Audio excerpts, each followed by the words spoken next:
살아계신 아버지 하나님, 주의 말씀을 펴니다. 성령께서 이 시간에 함께하여 주셔서 주의 음성을 듣고 우리가 올해 2018년도를 주의 뜻대로 살아가는 복된 한마음교회 성도들 되게 하여 주옵소서. 감사드리오며 살아계신 예수 그리스도 이름 받들어 기도드렸사옵나이다. 아멘. 반갑습니다. 저는 호주 캔버라라고 하는 지역에서 목회를 하고 있고요. 캔버라가 어딘지 잘 모르시죠? 호주의 수도기는 한데요. 많은 분들이 호주의 수도를 아직도 시드니라고 생각하고 계시는 분들이 많은데, 시드니에서 한 3시간 정도 떨어진 곳에 캔버라라고 하는 지역이 있고, 호주의 수도에서 생활하고 있습니다. 우리 소 목사님이랑 인연은, 제가 상하이 한인연합교회에서 대학부 사역자를 하고 있을 때, 우리 소 목사님이 그 대학부에 저와 함께 사역하셨고요. 그 당시에 대학부 사역자가 3분이셨는데, 우리 서 목사님께서 그 대학부 총괄 사역자로 계시면서 함께 팀워크로 대학부를 사역을 했던 기억이 있습니다. 그래도 한 8년간을 같이 좀 일했던 것 같고요. 우리 서 목사님이 좋은 성품과, 아마 여러분 이미 아시겠지만 좋은 성품을 갖고 계셔서 그 당시에 좋은 팀워크가 일어나서 저희 대학부가 아마 제가 처음 갔을 때 한 200명이었다가 그 한 몇 년 사이에 한 600명까지 크게 부흥했던 적이 있습니다. 저는 이 교회가 그런 부흥의 역사가 올해 2018년도에 가득하시기를 주의 이름으로 축원합니다. 자, 제가 제 소개를 간단하게 마쳤고요. 오늘 본문에 대한 내용을 좀 볼 텐데요. 저는 어렸을 때 이 본문을 보고 상당히 찔린 사람 중에 하나였습니다. 왜냐하면 아무리 봐도 제가 이 첫째 아들과 너무나 똑같다는 생각을 했기 때문입니다. 예하고 가지 않았다. 늘 말보다 행동이 앞섰던, 늘 말보다 행동이 앞서지 않았던, 말이 항상 앞섰던 저에게는 이 본문이 그렇게도 유독이 찔리는 본문이었습니다. 그리고 저는 이 둘째 아들이 너무 부러웠습니다. 왜냐하면 요즘 말로는 이 둘째 아들이 약간 친데레라고 얘기를 하죠. 요즘 젊은 애들이. 안 한다고 막. 자기 여자한테 되게 못되게 굴면서, 아니면 뒤에 가보면 뭐 다 이렇게 해주고, 그쵸? 괜히 막 꽃 사갖고 와가지고, 그냥 길에서 주웠어. 이런 얘기하면, 되게, 마치, 근데 이 친데레가 여기 대구 정서는 맞는 것 같아요. 그쵸? 대구 분들, 우리 남성분들 이런 거 많이 하잖아요. 좋았다. 이러면서. 그쵸? 그런 분들이 되게 멋있어 보였어요. 말은 앞서지 않지만 행동으로 보여준다는 이 둘째 아들이 너무나 멋있어 보였습니다. 그래서 여러분들이 2018년도에 제가 오늘 본문의 제목을 2018년도에 바라는 삶이라고 할 때, 목사님이 정말 이 말과 행동이 일치되는 삶을 살기를 바라시는구나. 또 사람이 말을 했으면 지켜야 된다. 이런 걸로 오늘 본문, 그리고 또는 신앙은 행동하는 것이다. 이런 것으로 오늘 본문을 이해하고 계신다면 사실 이 본문에 대한 핵심을 놓치고 있는 결과가 됩니다. 이 본문은 저 여러분들에게 2018년도에 지행 합의를 강조하는 본문도 아니고, 신앙인은 말을 했으면 지키는 삶을 살아야 된다라고도 강조하는 본문이 아닙니다. 과연 이 본문의 비유는 무엇을 뜻하고 있는 것일까요? 저는 오늘 이 말씀을 좀 같이 여러분들과 나누면서 2018년도에 과연 예수님이 원하는 삶은 무엇인지 함께 나누시면서 저와 여러분들에게 큰 은혜가 있는 오늘 이 밤이 되기를 주의 이름으로 축원합니다. 첫 번째로 오늘 본문은 아까 제가 처음에 언급한 것처럼 이 본문이 언행일치나 말과 행동이 일치하는 삶에 대한 교훈이 아니라는 증거가 첫 번째로 있습니다. 왜냐하면 이 본문 21장, 마태복음 21장의 28절부터 32절의 이 비유를, 여러분들이 이제 보통 비유에 대한 강의를 들어보시면 아시겠지만, 비유를 잘 해석하는 방법 중에 하나는 이 비유의 청중이 누구냐 하는 것입니다. 그렇죠? 그럼 여러분들이 오늘 성경 본문을 좀 보시면, 앞으로 가시면 마태복음 21장 23절에 보면 이렇게 나와 있어요. 예수께서 성전에 들어가 가르칠새 대제사장들과 백성의 장로들이 나와 이르되 내가 무슨 권위로 이런 일을 하느냐, 또 누가 이 권위를 주었느냐, 이렇게 나와 있습니다. 뭐 여러분들이 이 교회가 워낙 성경 공부를 열심히 하신 교회라고 제가 얘기를 들어서 이미 이 본문에 대한 배경을 어느 정도 아시겠지만, 예수님이 6월절에 잡히시기 전 바로 일주일 전에 성전에 올라가서 가르치실 때 대제사장들과 장로들이 와서 예수님이 그 솔로몬 행각에서 백성들을 가르치는 것을 못마땅히 여기시고, 이분들이 찾아와서 도대체 너는 누구 랍비 밑에서 받았길래 이런 가르침을 여기서 행하느냐. 한마디로 너의 졸업장과 학위를 보여줘라. 지금 이렇게 이야기를 하고 있는 본문인 것입니다. 그런데 이 본문에서 느닷없이 오늘 본문에 대한 이야기가 튀어나왔다는 것이죠. 그러면 여러분들이 알다시피 이 비유의 청중의 대상은 대제사장들과 백성의 장로들에게 이야기하다가, 그들과 변론을 하다가 갑자기 예수님이 이 비유로 말씀하셨다 라고 우리가 볼 수가 있습니다. 그러므로 이 비유가 지행합의를 강조하는 본문이 아니라고 하는 가장 확실한 증거는 지금 이 비유를 듣고 있는 대상인 장로들과 그리고 대제사장들이야말로 말한 대로 행동하는 사람들이었기 때문입니다. 그들이야말로 얼마나 철저했습니까? 일주일에 3번을 금식을 하고 2번을 금식을 하고 그 다음에 뭐를 하고 말하는 대로 똑바로 지킨 사람들이었습니다. 그런데 그 사람들 보고 지금 뭐라고 얘기했어요? 여러분이 오늘 본문을 읽으면 아시겠지만 그 사람들 보고는 마치 첫째 아들이다 너희가. 그래서 예하고 가지 않았던 사람들이다. 그쵸? 그리고 둘째 아들은 아니요 하고 나중에 뉘어져서 갔다. 그런데 우리가 오늘 본문 뒤에 나오는 것처럼 너희가 서기관 세리와 창녀들보다도 못한 자들이다 이렇게 얘기를 하고 있기 때문에 이 본문의 내용에서 이것이 지행합의를 가리키거나 말한 대로 행동해야 된다라는 것을 가르치고 있는 교훈이 아니라고 하는 것을 분명히 알 수가 있습니다. 왜요? 지금 이 본문의 비유의 청중인 이 대제사장들과 장로들이야말로 예하면 바로 가서 행동했던 사람들이라는 소리죠.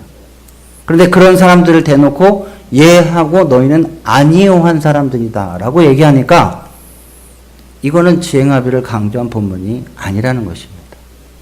자, 그렇다면 과연 이 비유의 핵심이 뭐냐는 것이죠. 왜 예수님은 그렇게 철저하게 자기가 말하고 행동을 지킨 사람들에게 아주 강력하게 너희는 예 하고 가서 아니요라고 한 사람들이다 라고 지적을 했을까요? 그럼 이것이 지행합의를 강조하는 본문이 아니라면 과연 뭘까요? 자, 오늘 본문이 이야기하고 있는 핵심은 예수님과의 관계를 가리키고 있는 것입니다. 예수님과의 관계요. 자, 그것을 알 수 있는 것은 오늘 본문 바로 앞에 나와 있는 23절부터 27절까지인데요. 예. 아까 제가 23절을 읽어드렸죠? 혹시 여러분들 성경책이 있으시거나 앞에 스크린이 있으시면 24절부터 27절까지를 좀 여러분들이 좀 읽어주시기 바랍니다. 뒤에 감사하네요. 스크린에서 24절. 한번 다 같이 27절까지 한번 읽어주시겠습니다. 시작.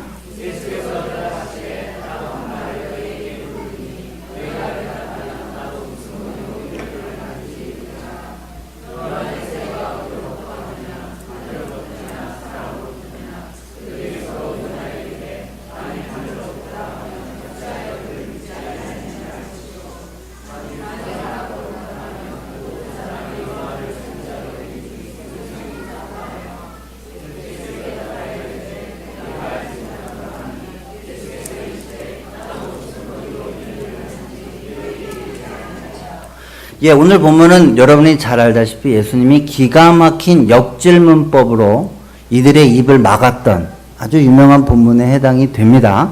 예, 너 도대체 학위를 갖고 와라. 너 도대체 무슨 권위로 여기서 가르치고 있는데 네 졸업장과 학위를 갖고 와. 너 누구 랍비 밑에서 배웠어? 이렇게 얘기를 하니까 예수님이 니들이 내 대답에 대답을 해주면 내가 대답을 해주겠다. 이렇게 얘기를 했죠. 그리고 갑자기 느닷없이 세례 요한의 세례가 어디로부터 왔느냐? 하늘로부터냐? 사람이냐? 이렇게 얘기를 한 거죠.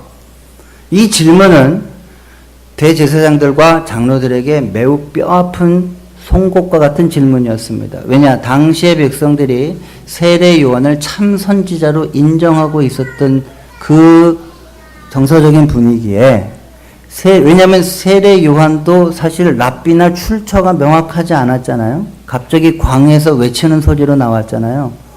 그런데 모든 백성들이 그 메시지에 가슴이 찔려서 회개를 하면서 막 사람들이 요단강까지 나와서 막 세례를 받고 이런 일이 벌어졌잖아요. 그래서 모든 백성들이 참 선지자로 인정하고 있는 이 세례 요한에게 가서 그 세례 요한의 그 세례는 하늘로부터 온 거냐 사람으로부터 온 거냐 이렇게 얘기를 하니까 마음으로부터는 사람에게 왔다고 얘기를 하고 싶겠죠. 그러나 그렇게 얘기하면 주변에 그 이야기를 듣고 있는 백성들이 분노를 할 거 아니겠습니까?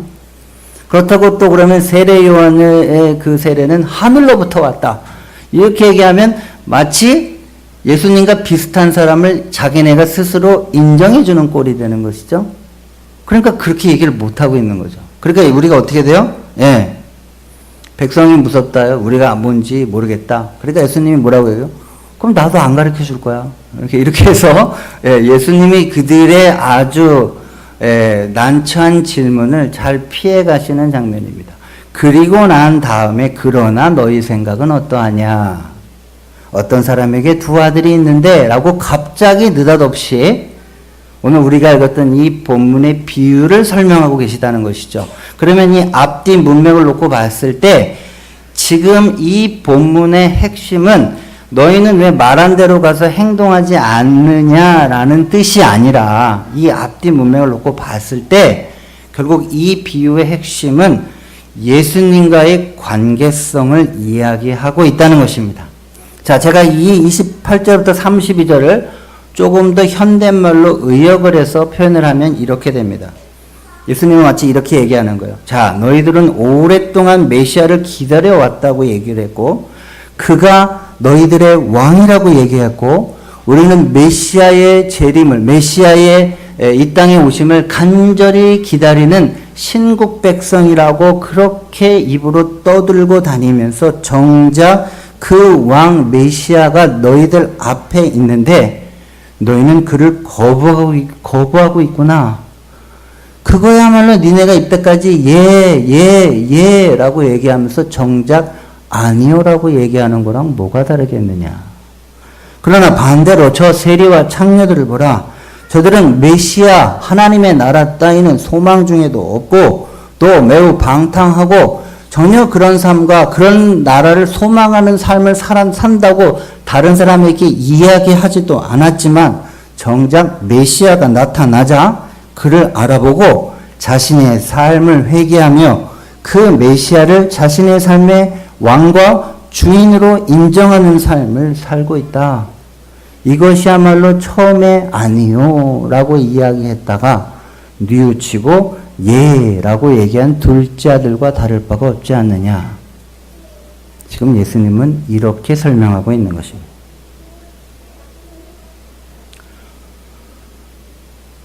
사랑하시는 여러분, 제가 여러분들에게 오늘 말씀을 드리고자 하는 설교는 2018년도에 바라는 삶은 바로 이 둘째 아들과 같은 삶을 살기를 원한다 하는 것입니다. 그렇다면 그것은 말한 대로 행동하는 삶을 살아라 하는 것이 아니라 이 본문의 내용은 여러분의 삶의 2018년도에 예수 그리스도가 여러분의 삶의 모든 영역에 왕과 주인으로 자리 잡는 삶을 살아가시기를 주의 이름으로 축원합니다. 여러분, 이것이 신앙의 본질입니다. 제가 여기에 사족을 조금 더 붙이면 2018년도가 시작됐습니다. 여러분들 2018년도 저희 같은 호주 같은 경우에는요, 2018년도 저녁 되면은 이렇게 이제 파이어웍스라 해가지고 이렇게 불꽃놀이 같은 거, 시드니 불꽃놀이가 또 전 세계적으로 유명하잖아요. 이제 그런 거 하는데 한국 분들은 다 정동진이나 이런 데 몰려가잖아요. 그쵸? 똑같이 떠오르는 태양을 뭘 그렇게 보겠다고 막 돈 막 몇십만 원씩 드리고 막 가셔서 도대체 뭐 하시는 거죠?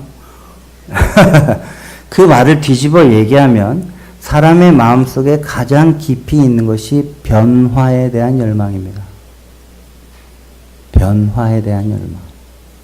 내가 2018년도보다는 조금 더 나아지고 싶다. 17년도보다는. 그래서 여러분들이 흔히 새해에 떠오르는 첫 번째 태양을 보면서 마음의 다짐도 하고 소원도 하고 합니다. 그렇죠? 그러나 저는 변화에는 두 가지 종류가 있다고 생각을 합니다. 첫 번째는 종교적이거나 세속적인 변화고요. 두 번째는 매우 복음적인 변화입니다. 자, 이걸 한번 제가 구별을 해보겠습니다. 종교적이고 세속적인 변화의 동기는요, 내가 괜찮은 사람인 것을 증명하고 싶거나 당장 즉각적인 보상을 받기 원하는 동기로 시작합니다. 여러분, 얼마 전에 한국에서 담뱃값이 올랐습니다. 그래놓고 한국의 금연 열풍이 어마하게 불었습니다. 아마 올해도 변함없이 2018년도 1월 달에는 수많은 분들이 보건소를 찾아가셔서 금연 클리닉을 배우실 겁니다. 그렇죠? 거기에는 무엇이 있을까요? 거기에 들어간 동기는 뭘까요? 내가 담배 끊으면 끊을 수 있는 사람이야. 어우, 저 사람 독해. 자기의 가치를 증명하기 위함이거나 당장 담배값을 아껴서라도 재정에 보탬이 되고자 하는 매우 실용적인 동기가 있습니다. 그것이 이 세상에서 종교인이거나 세속인이라고 하는 사람들이 흔히 말하는 변화의 동기입니다. 즉, 내가 뭔가 결심을 하고 그 결심을 지킴으로 인해서 그로 말미암아 내가 괜찮은 사람임을 증명을 하거나 당장 눈에 보이는 이익을 얻는 것이죠. 우리 여성분들도 올해 내가 7월, 8월 달에는 반드시 저 44 사이즈의 비키니를 입고 내가 해변가를 돌겠다. 매우 구체적이고 매우 강력한 동기로 아마 여러분들이 다이어트를 시작하실 수 있을 겁니다. 그러나 그 동기는 철저하게 내가 괜찮은 사람이거나 아니면 나에게 이익이 있을 때만 하는 일입니다. 그리고 이 세속적이고 종교적인 이 변화의 주체는 바로 나 자신입니다. 나의 의지와 결심과 다짐입니다. 아까 말한 대로 나는 하면 한다는 사람이야. 이를 악물고 알람을 몇 개씩 켜놓고 새벽에 일어나서 운동을 하시거나 새벽 기도를 나오거나 뭐를 하시죠? 그러면 어떻게 됩니까? 안 나오는 분들을 보고 아유 벌써 4일째 지나나요? 내일이? 또 안 나왔네. 안 나와 벌써. 아유. 그래서 이제 안 나오신 분들이 정지하기 시작하죠? 예. 내가 의지가 있기 때문에 나의 주체가 난 거예요. 내가 된 거죠. 그런데 여러분 아시죠? 내가 주체가 되면 잘 안 바뀝니다. 왜냐하면 내가 바꾸기 제일 어려운 게 나 자신이거든요.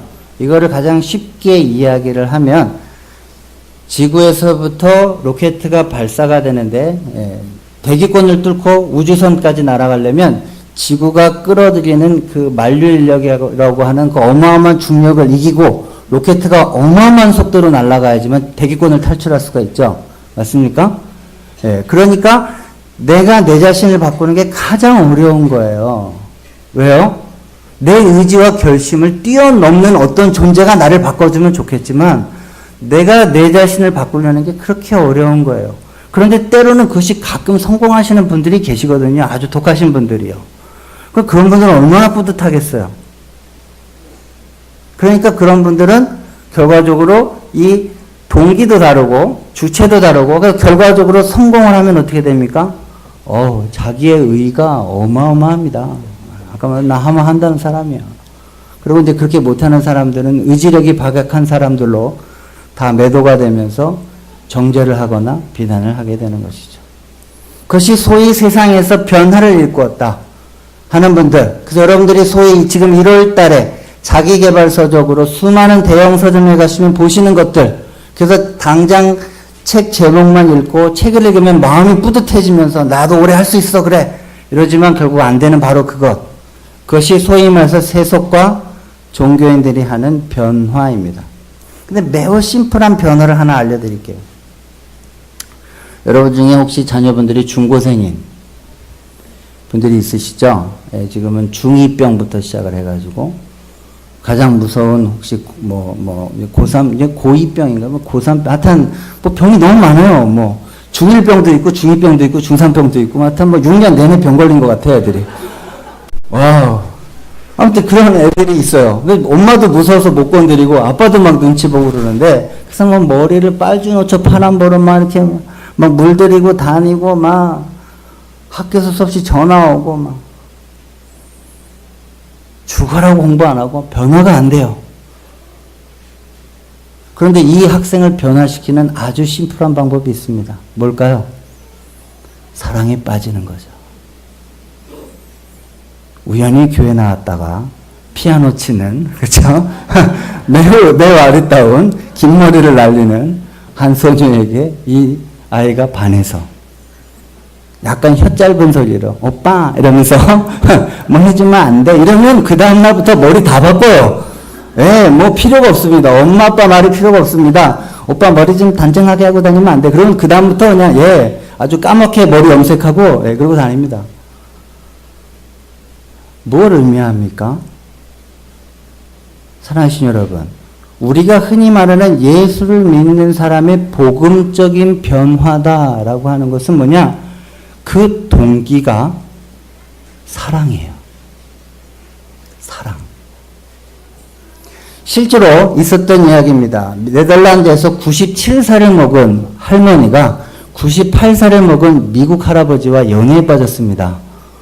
이 할머니의 50년 동안의 과제는 금연이었습니다. 지난 50년 동안 수없이 금연 클리닉을 다녀도 이 할머니는 담배를 끊을 수가 없었습니다. 그런데 98살 먹은 할아버지가 프로포즈를 하면서 난 당신과 이 남은 조금의 인생이라도 결혼을 하고 잘 살고 싶은데 난 당신의 그 담배가 걸린다. 나를 위해서라도 끊어줄 수 없느냐. 50년을 끊지 못했던 그 할머니의 담배가 그 해로 끊어졌습니다.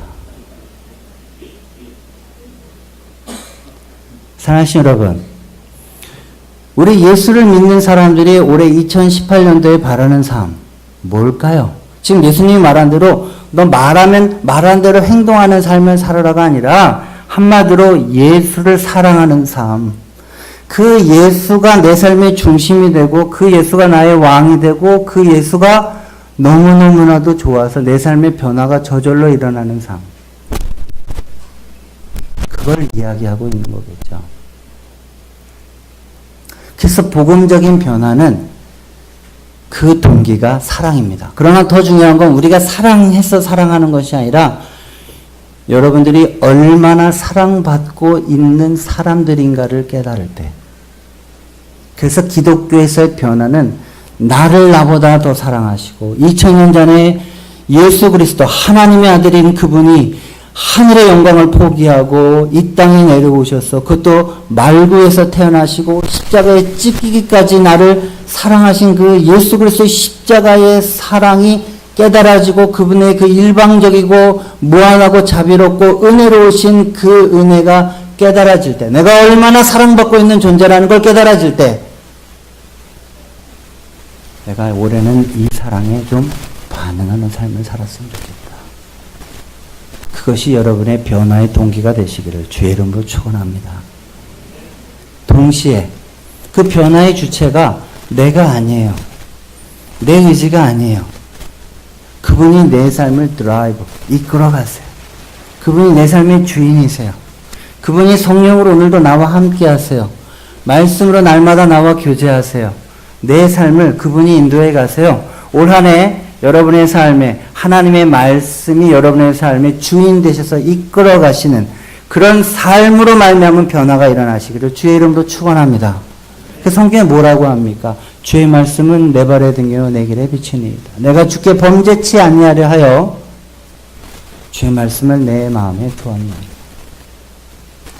청년이 무엇으로 그 행실을 깨끗게 하리까? 그 주체는 나의 의지가 아니에요. 내 결심이 아니에요.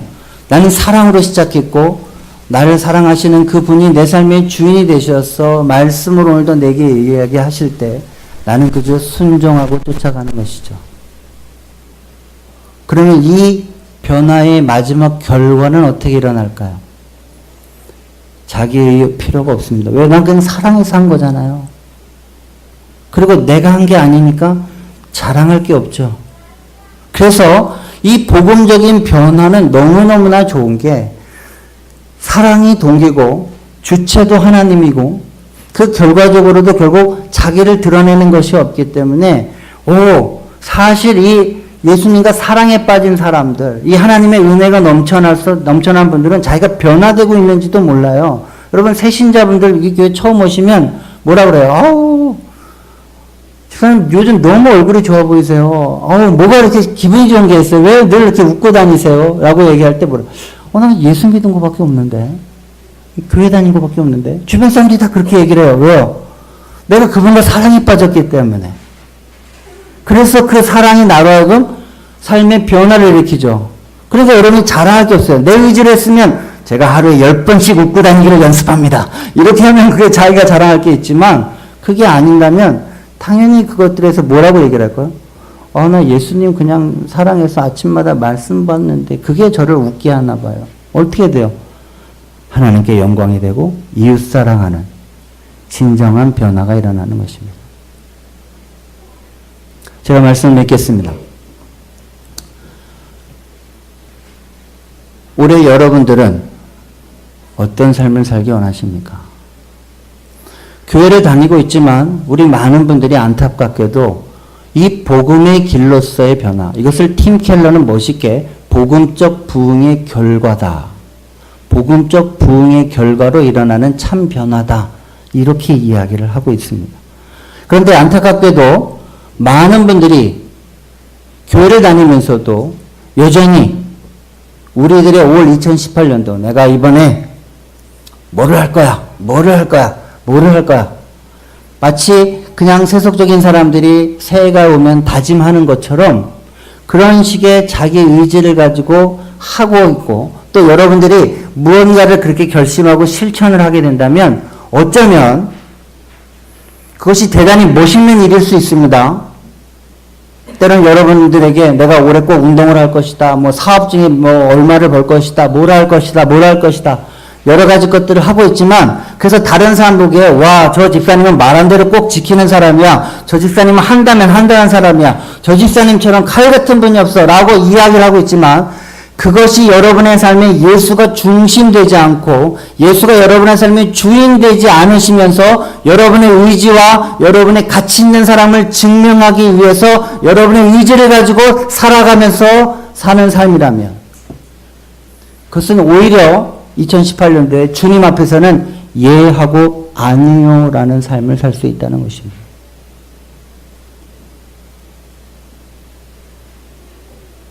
그것이 예하고 아니요라는 삶을 살 수 있다는 거예요.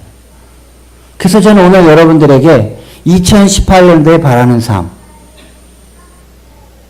예수님의 사랑을 많이 느끼시기를 주의 이름으로 축원합니다.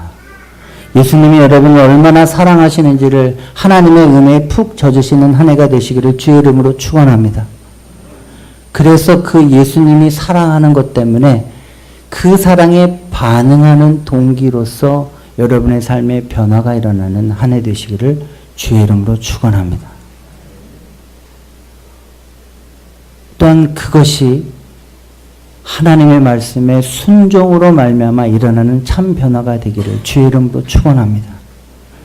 그렇지 않으면 올 한 해 여러분들이 정말 사회적으로 때로는 회사적으로 승진을 하고 연봉이 올라가고 때로는 내가 원하는 그 어떤 그 위시 리스트에다가 여러 가지를 적어서 여기도 가고 저기도 가고 그래서 사람들에게는 오늘 본문처럼 저 사람은 지행합의를 하는 사람이야. 말하면 꼭 지키는 사람이야. 라고 사람들에게 평가를 받을 수 있을지언정 그것이 예수 그리스도가 여러분의 삶의 주인이 돼서 나타내는 삶의 결과가 아니라면 내가 여전히 내 삶의 주인이 돼서 나의 의지와 나의 가치를 증명하는 것으로서의 드러나는 삶이라면 그것은 주님 앞에서 아무리 열심히 살아도 아무리 성실하게 살아도 아무리 말한 대로 지키고 살아도 예수가 여러분의 삶의 주인이 아니라면 주님의 평가는 예하고 아니요 한 사람과 동일하다는 것입니다.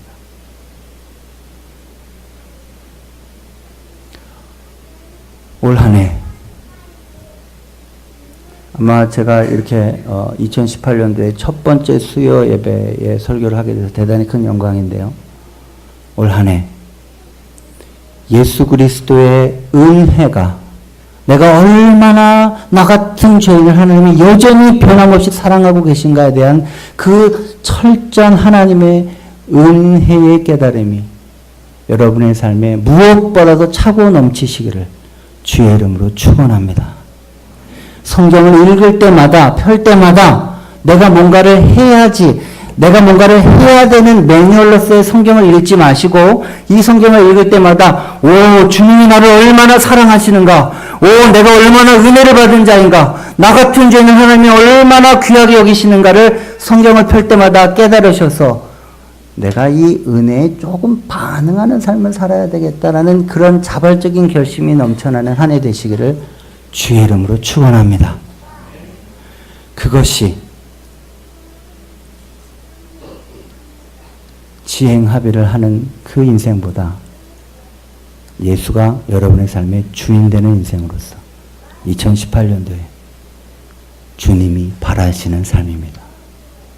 예수를 더 사랑하시고 예수의 사랑을 더 많이 깨달으시고 십자가의 은혜 때문에 더 많이 눈물을 흘리시고 나 같은 죄인에게 부어주신 하나님의 은혜에 너무나 감사하여 올 한 해는 내 의지와 어떤 나를 가치를 증명하려고 뭔가의 변화를 꿈꾸는 한 해가 아니라 그 예수의 사랑에 반응하기 때문에 주변 사람들이 집사님 올해 너무 많이 바뀌신 것 같아요.